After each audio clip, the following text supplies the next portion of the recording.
రాష్ట్రీయ స్వయం సేవక్ సంఘ్ స్థాపించి 100 ఏళ్లు పూర్తి చేసుకున్న సందర్భంగా హిందూ సేవా సమితి ఎడ్యుకేషనల్ సొసైటీ ఆధ్వర్యంలో మహా సంగీత నృత్య మహోత్సవాన్ని నిర్వహిస్తున్నట్లు సొసైటీ అధ్యక్షుడు రాధాకృష్ణ తెలిపారు.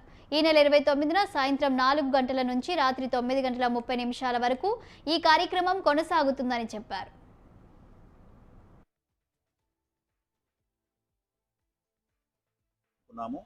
ఇది ఒక 9 కార్యక్రమాల సమ్మేళనము. ఇది శ్రీచక్రం యొక్క రచన, అలాగే సౌందర్యలహరి పారాయణము, లలితా సహస్రనామ పారాయణము, ఒక 100 మందితో వీణావాదనము, 150 మందితో భగవద్గీత పారాయణము, 150 మందితో గాత్రము, అలాగే 251 మందితో కూచిపూడి నృత్యము. ఈ కార్యక్రమాలన్నీ కూడా చేయాలి అని చెప్పి అనుకున్నాము. 4 గంటలకి మొదలైన ఈ కార్యక్రమం 9:30 వరకు నడుస్తూ ఉంటుంది. అలాగే పద్మశ్రీ వచ్చిన బ్రహ్మశ్రీ నాగా ఫణిశర్మ గారికి కూడా ఘన సన్మానం చేయాలి అని చెప్పి ఒకటి అనుకున్నాము.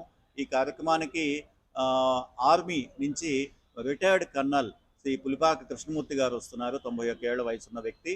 మనం ఈ మధ్య జరిగిన పాకిస్తాన్ మీద జరిగిన యుద్ధంలో మనం విజయం సాధించిన సందర్భంగా 21 మంది ఎవరైతే పరమవీర